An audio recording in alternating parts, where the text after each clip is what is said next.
ಮೊದಲಿಗೆ ಎಲ್ರಿಗೂ ನಮಸ್ಕಾರ ಮತ್ತೆ ಸ್ವಾಗತ. ಪತ್ರಿಕಾ ಮಿತ್ರರು, ಬಹಳ ಹಳೆಯ ಸ್ನೇಹಿತರು, ಹೊಸದಾಗಿ ಪರಿಚಯವಾದ ಸ್ನೇಹಿತರೆಲ್ಲ ಇದ್ದಾರೆ. ನಮ್ಮ ವಾಸು ಸರ್ ಇದ್ದಾರೆ, ನಮ್ಮನ್ನು ಎಷ್ಟೋ ವರ್ಷಗಳಿಂದ ಬಹಳ ಪರಿಚಯಿಸಿದ್ರು. ನಮ್ಮ ಯುವ ನಿರ್ದೇಶಕರು ಇದ್ದಾರೆ, ಚೇತನ್ ಸರ್ ಇದ್ದಾರೆ, ನಮ್ಮ ಫೈಟ್ ಮಾಸ್ಟರು, ಹೊಸ ಹೀರೋಗಳು ಹೀರೋಯಿನ್ಗಳು ಇದ್ದಾರೆ, ಮತ್ತೆ ನಮ್ಮ ನಿರ್ಮಾಪಕಿ ನಟಿ ಅಂಬಾಲಿ ಅವರಿದ್ದಾರೆ. ಎಲ್ರಿಗೂ ಸ್ವಾಗತ.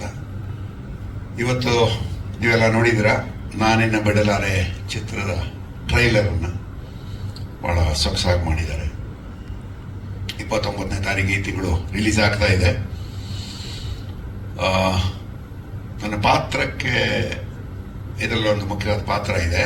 ಪಾತ್ರಕ್ಕೆ ಬರಕ್ಕೆ ಮುಂಚೆ ಈ ಹಿಂದೆ ಸ್ವಲ್ಪ ಅಂದ್ರೆ ನಾನು ಚಿತ್ರರಂಗಕ್ಕೆ ಬಂದ ಹೊಸತರಲ್ಲಿ ಆ ಟೈಮ್ನಲ್ಲಿ ಏನಿತ್ತು ಅಂದ್ರೆ ಟೀಸರು ಟ್ರೈಲರು ಇದೆಲ್ಲ ಇರಲಿಲ್ಲ.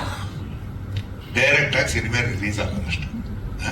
ಪತ್ರಿಕೆಗಳು ಬರೋದು, ಪತ್ರಿಕೆಗಳಿತ್ತು, ಪತ್ರಿಕೆಗಳಲ್ಲಿ ಅದು ಶುಕ್ರವಾರ ದಿವಸ ಮಾತ್ರ ಪೇಪರಲ್ಲಿ ಬರೋದು. ಅವಾಗ ಇವತ್ತಿನ ತರ ದಿನ ಎಲ್ಲ ಬರೋಲ್ಲ. ಈಗೆಲ್ಲ ಗಂಟೆ ಒಂದ್ಸತಿ 5 ನಿಮಿಷಕ್ಕೊಂದ್ಸತಿ ನ್ಯೂಸ್ ಬರ್ತಾ ಇರುತ್ತೆ, ಅದೆಲ್ಲ ಇಲ್ಲ. ಶುಕ್ರವಾರದ ಒಂದ್ ದಿವಸ ನ್ಯೂಸ್ಗೆ ಅವತ್ತಿನ ಪತ್ರಿಕೆಯಲ್ಲಿ ಆ ಸಿನಿಮಾ ವಿಚಾರ ಬಂದ್ರೆ, ರಿವ್ಯೂ ಬಂದ್ರೆ ಅವತ್ತು ಮಾತ್ರ ಕಾಯ್ತಾ ಇದ್ವಿ, ಇಡೀ ವಾರ ಕಾಯ್ತಾ ಇದ್ವಿ. ಅಫ್ಕೋರ್ಸ್ ಇವತ್ತು ಸಾಕಷ್ಟು ಬದಲಾವಣೆಗಳಾಗಿದೆ. ಅವತ್ತಿನ ಚಿತ್ರಗಳ ಸಂಖ್ಯೆಗೆ ಹೋಲಿಸಿದ್ರೆ ಕನ್ನಡ ಚಿತ್ರರಂಗ ಇವತ್ತು ಅದು ಒಂದು 100 ಪಾಲಷ್ಟು ಜಾಸ್ತಿ ಆಗಿದೆ. ಸಾಕಷ್ಟು ಚಿತ್ರಗಳು ಬರ್ತಾ ಇದೆ, ಅದ್ಭುತವಾದ ಸಿನಿಮಾಗಳು ಬರ್ತಾ ಇದೆ, ಅದ್ರ ಬಗ್ಗೆ ಸಂಶಯನೇ ಇಲ್ಲ. ಹೊಸಬರ ಚಿತ್ರ ಅಂದ್ರೆ ನಮ್ಮ ಕಾಲದಲ್ಲಿ ಹೊಸಬರು ಇದ್ರು, ನಾವು ಒಂದು ಕಾಲದಲ್ಲಿ ಹೊಸಬರು, ನಮ್ಮ ಹಿಂದಿನವರು ಹೊಸಬರು ಇದ್ರು. ನಮ್ಮಗಳನ್ನುವೇ ನಮ್ಮ ಹಿರಿಯರು ಅಂದ್ರೆ ನಾನೆಲ್ಲ ಟೆಕ್ನಿಕಲ್ ಅಸಿಸ್ಟೆಂಟ್ ಡೈರೆಕ್ಟರ್ ಆಗೇ ಬಂದವ, ನಾನು ಕ್ಲಾಪ್ ಹಿಡ್ಕೊಂಡೆ ಚಿತ್ರರಂಗಕ್ಕೆ ಎಂಟ್ರ. ನಮ್ಮ ಹಿರಿಯರೆಲ್ಲ ನಿರ್ದೇಶಕರು, ಕ್ಯಾಮ್ರಾಮನ್ಗಳು, ಹಿರಿಯ ನಟರು ಎಲ್ಲರೂ ನಮ್ಮನ್ನ ಕೈ ಹಿಡಿದು ಎಳ್ಕೊಂಡೇ ಮುಂದೆ ಹೋಗಿದ್ದು. ಕೆಲಸ ಕಲಿಸಿ ಇದ್ದಿದ್ದು. ಸೊ 48 ವರ್ಷಗಳಾದ್ರೂ ಆಯ್ತು, ಇವತ್ತು ಇದೇ ಚಿತ್ರರಂಗದಲ್ಲಿ ಇದೀನಿ ಅನ್ನೋದಕ್ಕೆ ಅವರೆಲ್ಲ ಕಾರಣ ಅಂತ ಹೇಳ್ತೀನಿ ನಾನು. ಅಂದ್ರೆ ನಮ್ಗೆಲ್ಲ ಕೆಲಸ ಕಲಿಸಿ ಇಟ್ಟವರು. ಒಂದಿಷ್ಟು ವರ್ಷಗಳಾದ್ಮೇಲೆ ಬ್ಯಾಕ್ ಟು ನಾನು ಥಿಯೇಟರ್ನಲ್ಲಿ ಇದ್ದೆ. ಫುಲ್ ಟೈಮ್ ಆಕ್ಟಿಂಗ್ ಅಂತ ಶುರು ಮಾಡ್ಕೊಂಡು ಎಲ್ಲ ಕೆಲಸಗಳನ್ನು ಮಾಡಿ, ಎಲ್ಲ ವಿಭಾಗದಲ್ಲಿ ಕೆಲಸ ಮಾಡಿ ಆಕ್ಟಿಂಗ್ ಬಂದಾಗ ಸಿದ್ಲಿಂಗುವಿಂದ ನನ್ನ ಮೇನ್ ಪ್ರಯಾಣ ಆಸ್ ಅನ್ ಆಕ್ಟರ್ ಶುರುವಾಯಿತು. ಆವಾಗ ಇವತ್ತಿನ ಹೊಸಬರು ಏನಿದ್ರು ಆವಾಗಲಿಂದ ಅವರೆಲ್ಲ ನಮ್ಮನ್ನ ತಳ್ಕೊಂಡು ಮುಂದೆ ಬಂದಿದ್ದಾರೆ ಅಷ್ಟೇ. ತಳ್ಕೊಂಡು ಮುಂದೆ ಬಂದರು ಅಂದ್ರೆ ನಾವು ಒಬ್ಬನೇ ಮಾಡದೆ ನನ್ನಿಂದ ಆಯ್ತು ನಾನೇ ಮುಂದೆ ಬಂದೆ ಅದೆಲ್ಲ ಇಲ್ಲ.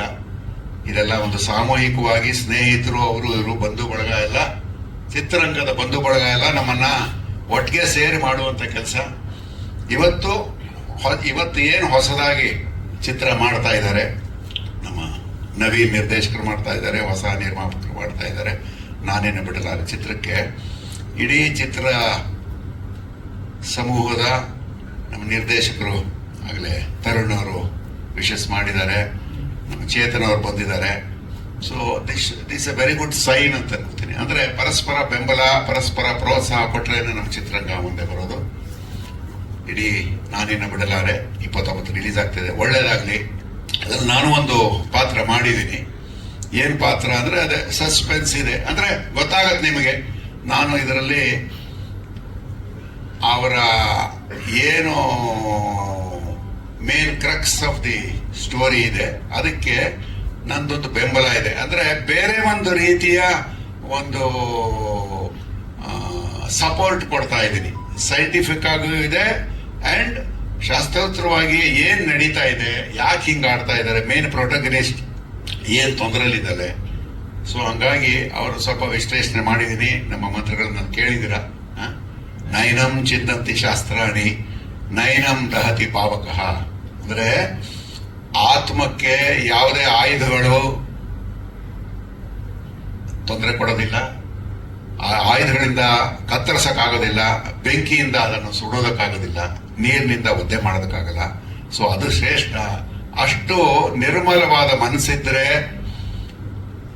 ಯಾರು ಏನು ಮಾಡೋದಕ್ಕಾಗೋದಿಲ್ಲ ಅನ್ನೋ ಒಂದು ಥಿಯರಿ ಇದೆ. ಆ ಥಿಯರಿ ಮೇಲೆ ಸಿನಿಮಾ ಮಾಡಿದ್ದಾರೆ. ದಯವಿಟ್ಟು ಎಲ್ಲರೂ ಬಂದು 29ನೇ ತಾರೀಕು ಥಿಯೇಟ್ರಲ್ಲಿ ಬಂದು ಸಿನಿಮಾ ನೋಡಿ, ಇಟ್ಸ್ ಎ ಥಿಯೇಟ್ರಿಕಲ್ ಎಕ್ಸ್ಪೀರಿಯನ್ಸ್ ಮಾಡ್ಕೊಳ್ಳಿ ಅಂತ ಕೇಳ್ಕೊತೀನಿ. All the best. ಎಲ್ರಿಗೂ ನಮಸ್ಕಾರ. ಇದೇ ನವೆಂಬರ್ 29 ನಮ್ಮ ಸಿನಿಮಾ ರಿಲೀಸ್ ಆಗ್ತಿದೆ. ತುಂಬಾ ಖುಷಿ ಇದೆ ಮತ್ತೆ ಎಕ್ಸೈಟ್ಮೆಂಟ್ ಇದೆ. ಭಯಾನಕ್ಕಿಂತ ಹೆಚ್ಚಾಗಿ ನಾವು ಮಾಡಿರೋ ಒಂದು ಸಿನಿಮಾ ಮೇಲೆ ನಮಗೆ ತುಂಬಾ ಕಾನ್ಫಿಡೆಂಟ್ ಇದೆ. ಮೊದಲನೇದಾಗಿ ನಾನು ಚೇತನ್ ಸರ್ಗೆ ಸರ್ ತುಂಬಾ ತುಂಬಾ ತುಂಬಾ ತುಂಬಾ ದೊಡ್ಡ ಧನ್ಯವಾದ ಸರ್. ಅವ್ರ ಬಗ್ಗೆ ಒಂದು ಮಾತು ಹೇಳ್ಬೇಕು. ಆಕ್ಚುಲಿ ಬಂದ ತಕ್ಷಣ ಸರ್ಗೂ ನೆನಪು ಮಾಡಿದೆ. ನಾನು ಇಂಡಸ್ಟ್ರಿಗೆ ಬರೋ ಒಂದು ಮುಂಚೆ ಅಂದ್ರೆ ಇಂಡಸ್ಟ್ರಿಗೆ ಪ್ರಯತ್ನ ಪಡ್ತಾ ಇದ್ದೆ, ಇಂಡಸ್ಟ್ರಿಗೆ ಹೋಗ್ಬೇಕು, ನಾನು ಡೈರೆಕ್ಟರ್ ಆಗ್ಬೇಕು ಅಂತ. ಅವಾಗ ನನಗೆ ಇಂಡಸ್ಟ್ರಿಯಿಂದ ಒಂದು ಮೊದಲನೇ ಪರಿಚಯ ಆದಂತ ವ್ಯಕ್ತಿ ಅಂದ್ರೆ ಅದು ನಮ್ಮ ಚೇತನ್ ಸರ್. ಮೈಸೂರಲ್ಲಿ ಶೂಟಿಂಗ್ ನಡೀತಾ ಇತ್ತು, ಅದ್ದೂರಿ ಸಿನಿಮಾ ಸರ್ ಮಾಡ್ತಾ ಇದ್ರು. ಅವಾಗ ಒಂದು ಪರಿಚಯ ಆಗಿ ನಾನು ಇದೇ ತರ ಎಲ್ಲ ಸ್ಟ್ರಗಲ್ ಮಾಡ್ತಾ ಇದ್ದೆ. ನಾನು ಕಾಂಟ್ಯಾಕ್ಟ್ ಎಲ್ಲ ಸಿಗ್ಬೋದಾ ಇಂಡಸ್ಟ್ರಿಗೆ ಹೋಗ್ಬೇಕು ಅಂತ. ಆ ಟೈಮಲ್ಲಿ ಯಾಕಂದ್ರೆ ಬೇರೆ ಏನು ಕಾಂಟ್ಯಾಕ್ಟ್ ಸ್ಟ್ರಗಲ್ ಮಾಡ್ತಿರೋ ಟೈಮಲ್ಲಿ ಅವಾಗ ಚೇತನ್ ಸರ್ ತುಂಬಾ ಟೈಮ್ ಅವ್ರ ಹತ್ರ ಮಾತಾಡಿ ಆಮೇಲೆ ಎಲ್ಲ ಗೆಳೆಯ ಆಯ್ತು ಅಂದ್ಬಿಟ್ಟು ಅವಾಗ ನಂಬರ್ ಕೊಟ್ಟು ಆಮೇಲೆ ಬೆಂಗಳೂರು ಬಂದು ತುಂಬಾ ಸ್ಟಾರ್ಟಿಂಗ್ ಪೀರಿಯಡ್ ಅಲ್ಲಿ ತುಂಬಾ ಸಜೆಷನ್ ಕೊಟ್ಟಿದ್ದಾರೆ ನನಗೆ. Sir thank you so much. ಇವತ್ತು ಟ್ರೈಲರ್ ಲಾಂಚ್ ಮಾಡ್ಕೊಟ್ಟಿದ್ದಕ್ಕೆ ತುಂಬಾ ಖುಷಿ ಆಯ್ತು sir, thank you so much. ಹಾಗೆ ಅವಾಗಲೇ ಲಾಸ್ಟ್ ಟೀಸರ್ ಲಾಂಚ್ ಅಲ್ಲೂ ಕೂಡ ತುಂಬಾ ಎಲ್ಲರ ಬಗ್ಗೆನೂ ಥ್ಯಾಂಕ್ಸ್ ಹೇಳಿದೀನಿ, ಎಲ್ಲರೂ ನೆನ್ಪು ಮಾಡ್ಕೊಂಡಿದೀವಿ. ಮೇಡಮ್ ಕೂಡ ಹೇಳಿದ್ದಾರೆ, ಜಾಸ್ತಿ ಮಾತಾಡಕ್ ಹೋಗಲ್ಲ ಯಾಕಂದ್ರೆ ಇವಾಗ already cinema madam release plan ಅದೇ ಹೇಳ್ತೆ. ಆಲ್ರೆಡಿ ಸಿನಿಮಾ ಇವಾಗ ರಿಲೀಸ್ ಆಗ್ತಿರೋದ್ರಿಂದ 29th ರಿಲೀಸ್ ಆಗ್ತಾ ಇದೆ. ಒಂದು ಒಳ್ಳೆ, ಯಾಕಂದ್ರೆ ನಾವು ಆಕ್ಚುಲಿ 29th ತುಂಬಾ ಡಿಸ್ಕಸ್ ಮಾಡಿ, ಯಾಕಂದ್ರೆ ನೆಕ್ಸ್ಟ್ ವೀಕ್ ಮತ್ತೆ ಪ್ರೀವಿಯಸ್ ಎಲ್ಲ ತುಂಬಾ ಸಿನಿಮಾಗಳಿದೆ, ಕನ್ನಡ ಸಿನಿಮಾಗಳು ಮತ್ತೆ ಬೇರೆ ಬೇರೆ ಲ್ಯಾಂಗ್ವೇಜಸ್ ಸಿನಿಮಾಗಳಿದೆ.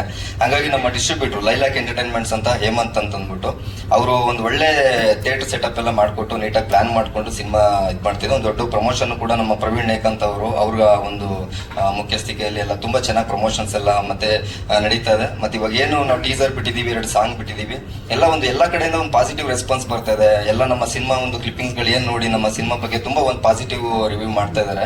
ಅದೊಂದು ತುಂಬಾ ಕಾನ್ಫಿಡೆನ್ಸ್ ಇದೆ. ಆಮೇಲೆ ಪ್ರತಿಯೊಬ್ರು ಸರ್, ನಮ್ಮ ಶ್ರೀಧರ್ ಸರ್, ಡ್ಯಾನಿ ಮಾಸ್ಟ್ರು ಎಲ್ಲರೂ ಕೂಡ ತುಂಬಾ ಸಪೋರ್ಟ್ ಮಾಡ್ತಾ ಇದ್ದಾರೆ. ಡೇ 1 ಇಂದನೂ ಕೂಡ ನಮ್ಗೆ ನಮ್ಮ ಬೆನ್ನೆಲುಬಾಗಿ ನಿಂತ್ಕೊಂಡು ಪ್ರತಿಯೊಂದಕ್ಕೂ ಕೂಡ ನಮ್ಗೆ ಸಪೋರ್ಟ್ ಮಾಡ್ಕೊಂಡು ಬಂದಿದ್ದಾರೆ. ಮತ್ತೆ ಅದೇ ಇವನ ಹೆಚ್ಚಿನ ಮಾಹಿತಿ ನಮ್ಮ ಸಿನಿಮಾ ಡಿಸ್ಟ್ರಿಬ್ಯೂಟರ್ ಕೊಡ್ತಾರೆ, ಹೇಮಂತ್ ಅಂತ. ನೆಕ್ಸ್ಟ್ ಮಾತಾಡ್ತಾರೆ ಸಿನಿಮಾ ಮಾತಿ ಬಗ್ಗೆ. ಬರ್ತೀನಿ. ಓಕೆ ಅವರು ಓಕೆ ಅದೇ ನನಗೆ ಇವಾಗ ಟ್ರೈಲರ್ ಲಾಂಚ್ ಮಾಡ್ಬೇಕು ಅಂದ್ಬಿಟ್ಟೆಲ್ಲ ಪ್ಲಾನ್ ಮಾಡ್ಕೊಂಡಿರ್ಬೇಕಾದ್ರೆ ತುಂಬಾ ಟ್ರೈ ಮಾಡಿದ್ವಿ. ಹಂಗಾದ್ರೆ ನಾವು ಯಾರನ್ನಾರು ನಮ್ಮ ಟ್ರೈಲರ್ನ ಡೈರೆಕ್ಟರ್ ಕೈಲಿ ರಿಲೀಸ್ ಮಾಡಿಸ್ಬೇಕು ಅಂತ ಅಂದ್ಬಿಟ್ಟು ಹಾಗೆ ತುಂಬಾ ಸಪೋರ್ಟ್ ಸಿಕ್ತು ನಮ್ಮ ಇಂಡಸ್ಟ್ರಿ ಕಡೆಯಿಂದ. ನಮಗೆ ಒಂದು ಹೊಸ ಟೀಮು ನಮ್ಮ ಜೊತೆಗೆ ಇಲ್ಲ ನಾವು ಬರ್ತೀವಿ ಮಾಡ್ಕೊಡ್ತೀವಿ ಅಂತ ಅಂದ್ಬಿಟ್ಟು ತರುಣ್ ಸರ್ ಕೂಡ ನಮಗೆ ಹೋಗಿ ಮೀಟ್ ಮಾಡಿದಾಗ ಅವರು ತುಂಬಾ ನಮ್ಮ ಕ್ಲಿಪ್ ಎಲ್ಲಾನು ಟ್ರೈಲರ್ ಎಲ್ಲ ನೋಡಿ ತುಂಬಾ ಖುಷಿ ಪಟ್ರು. ಇಲ್ಲ ತುಂಬಾ ಚೆನ್ನಾಗಿದೆ, ಕಂಟೆಂಟ್ ಚೆನ್ನಾಗಿದೆ, ನಾನು ಬರ್ತೀನಿ ಅಂತ. ಅನಿವಾರ್ಯ ಕಾರಣಗಳಿಂದ ಅವರು ಬರಕ್ಕಾಗದೆ ಒಂದು ವಿಡಿಯೋ ಬೈಟ್ ಕೊಟ್ಟು ಕಳಿಸಿದ್ರು. ಮತ್ತೆ ಸಿಂಪಲ್ ಸುನಿ ಅವರು ಮತ್ತೆ ನಮ್ಮ ವರುಣ್ ಅವರು ಎಲ್ಲ ಬರ್ಬೇಕಾಗಿತ್ತು, ಕೆಲವು ಕಾರಣಾಂತರ ಬರಕ್ಕಾಗ್ಲಿಲ್ಲ. ಮತ್ತೆ ಚೇತನ್ ಸರ್ ಬಂದಿದ್ದು ಅವ್ರ ಕಡೆಯಿಂದ ಲಾಂಚ್ ಮಾಡಿ ತುಂಬಾ ಖುಷಿಯಾಗಿದೆ. ಅವರು ನೋಡಿ ಎಲ್ಲ ನಮ್ಮ ಮೆಚ್ಕೊಂಡಿದ್ದಾರೆ. ಇದೇ ನವೆಂಬರ್ 29 ಸಿನಿಮಾ ರಿಲೀಸ್ ಆಗ್ತಾ ಇದೆ. ಎಲ್ಲರೂ ಥಿಯೇಟರ್ ಅಲ್ಲೇ ಬಂದ್ಬಿಟ್ಟು ನಮ್ಮ ಸಿನಿಮಾ ನೋಡಿ. ಯಾಕಂದ್ರೆ ಲಾಸ್ಟ್ ಟೈಮ್ ತುಂಬಾ ಮಾಹಿತಿ ಹಂಚ್ಕೊಂಡಿದೀವಿ ನಮ್ಮ ಸಿನಿಮಾ ಬಗ್ಗೆ. ಯಾಕಂದ್ರೆ ಒಂದು ಹೊಸ ಟೀಮ್ ಆಗಿ ಒಂದು ಒಳ್ಳೆ ಕ್ವಾಲಿಟಿನಲ್ಲಿ ಮತ್ತು ಯಾವುದಕ್ಕೂ ಒಂದು ಕಂಟೆಂಟ್ ಇಟ್ಕೊಂಡು ಸಿನಿಮಾ ಮಾಡಿದೀವಿ. ನಿಮ್ ನೋಡಿದ್ರೆ ಥಿಯೇಟರ್ ಎಕ್ಸ್ಪೀರಿಯನ್ಸ್ ನಿಮ್ಗೆ ಗೊತ್ತಾಗುತ್ತೆ. ತುಂಬಾ ಚೆನ್ನಾಗಿ ಸಿನಿಮಾ ಬಂದಿದೆ. ಯಾಕಂದ್ರೆ ನಾವುಗಳು ಹೇಳ್ಕೊಳ್ಳೋದಕ್ಕಿಂತ ಇಲ್ಲಿವರೆಗೂ ಟೀಸರ್ ಟ್ರೇಲರ್ಲೇ ಗೊತ್ತಾಗ್ತಿದೆ ಕಂಟೆಂಟ್ ಯಾವ ತರ ಇರ್ಬೋದು ಮತ್ತೆ ಕ್ವಾಲಿಟಿ ಯಾವ ತರ ಮಾಡಿರ್ಬೋದು ಅಂತ ನಿಮ್ಗೆ ಆಲ್ರೆಡಿ ಒಂದು ಐಡಿಯಾ ಸಿಕ್ಕಿರುತ್ತೆ. ಇವಾಗ ಏನ್ ನೋಡಿದ್ರು ಇದಕ್ಕಿಂತ ಜಾಸ್ತಿ ನಿಮ್ಗೆ ಥಿಯೇಟರ್ ಎಕ್ಸ್ಪೀರಿಯನ್ಸ್ ಬೇರೆ ತರನೇ ಸಿಗುತ್ತೆ. ಕೆಲವು ಕಂಟೆಂಟ್ ಗಳನ್ನ ಬಿಟ್ಕೊಡಕ್ ಆಗಿಲ್ಲ. ಮತ್ತೆ ನಮ್ಮ ಲೋಹಿತ್ ಅಂತ ಅವ್ರನ್ನೊಂದು ಮಾತಾಡಿಸ್ತೀನಿ ಆಮೇಲೆ. ಹುಡುಗಂದು ತುಂಬಾ ಒಂದು ಸ್ಪೆಷಲ್ ಕ್ಯಾರೆಕ್ಟರ್ ಇದೆ. ಅದು ಇಲ್ಲಿವರೆಗೆಲ್ಲ ಟೀಸರ್ ಟ್ರೇಲರ್ ನಾವು ಮಾಡಿಲ್ಲ, ಬಟ್ ಥಿಯೇಟರ್ ಅಲ್ಲಿ ನಿಮ್ಗೆ ಅದು ಎಕ್ಸ್ಪೀರಿಯನ್ಸ್ ಸಿಗುತ್ತೆ. ಇದೇ ನವೆಂಬರ್ 29 ದಯವಿಟ್ಟು ಎಲ್ಲಾ ಪ್ರೇಕ್ಷಕರು ಕೇಳ್ಕೊಂತೀನಿ, ನಮ್ಮ ಸಿನಿಮಾನ ಥಿಯೇಟರ್ ಬಂದು ನೋಡಿ, ಎಲ್ಲ ಬಂದು ನಮ್ಮ ಸಿನಿಮಾ ನೋಡಿ ಸಪೋರ್ಟ್ ಮಾಡಿ. Thank you so much. ದೆವ್ವ ಅಂಡ್ ಮನುಷ್ಯನ ಒಳಗಿರುವ ಒಂದು ಸತ್ಯ ಅಸತ್ಯಗಳ ಮಧ್ಯೆ ಇರುವಂತ ವಿಷಯ ಇದೆ ಇದರಲ್ಲಿ. ನಂಬಿದ್ರೆ ನಾನು ಆಸ್ತಿಕ ಆಗ್ತೀನಿ, ನಂಬಿಲ್ಲ ಅಂದ್ರೆ ನಾಸ್ತಿಕ ಆಗ್ತೀನಿ. ಚೆನ್ನಾಗಿದ್ರೆ ಆರೋಗ್ಯವಂತ ಆಗಿರ್ತೀನಿ, ಚೆನ್ನಾಗಿಲ್ಲ ಅಂದ್ರೆ ಅನಾರೋಗ್ಯವಂತ ಆಗಿರ್ತೀನಿ. ಇದ್ರ ಮಧ್ಯದಲ್ಲಿ ಒಂದು ವಿಷಯನ ತುಂಬಾ ನೀಟಾಗಿ ತೋರಿಸಿದ್ದಾರೆ. ಹಾಗೆ ತುಂಬಾ ಚಾಲೆಂಜಿಂಗ್ ಆಗಿತ್ತು. ಪ್ರತಿಯೊಂದು ಈಗ ಒಂದು ಸೀನ್ ಈಗ ಹೋಗ್ತಾ ಇದೆ ಅಂತ ಹೇಳಿದ್ರೆ ಆ ಸೀನ್ ಇಮಿಡಿಯೇಟ್ಲಿ ಚೇಂಜ್ ಆಗಿರೋದು. ನಾನು ಆ ಬ್ಯಾಕ್ ಗ್ರೌಂಡ್ ಸ್ಕೋರ್ ಮಾಡ್ಬೇಕಾದ್ರೆ ಕೆಲವು ಟೈಮಲ್ಲಿ ನಾವು ಹೆಚ್ಚು ರಾತ್ರಿ ಒಂದು 10 ಗಂಟೆಯಿಂದ ಬೆಳಗ್ಗೆ 4 ಗಂಟೆವರೆಗೆ ಕೆಲಸ ಮಾಡ್ತಿದ್ದು. ಹಾರರ್ ಮತ್ತೆ ಸೈಕಿಕ್ ಮಧ್ಯದಲ್ಲಿ ನಡೀತಿರೋದ್ರಿಂದ ಎಷ್ಟೋ ಟೈಮ್ ನಮಗೇನೆ ಗೂಸ್ ಬಂಪ್ಸ್ ಬಂದಿದೆ. ಎಲ್ಲರೂ ನಾವು ಅದನ್ನೆಲ್ಲ ಆಲ್ರೆಡಿ ಅನುಭವಿಸಿದೀವಿ. ಒಂದು ಚಾಲೆಂಜಿಂಗ್ ಇತ್ತು.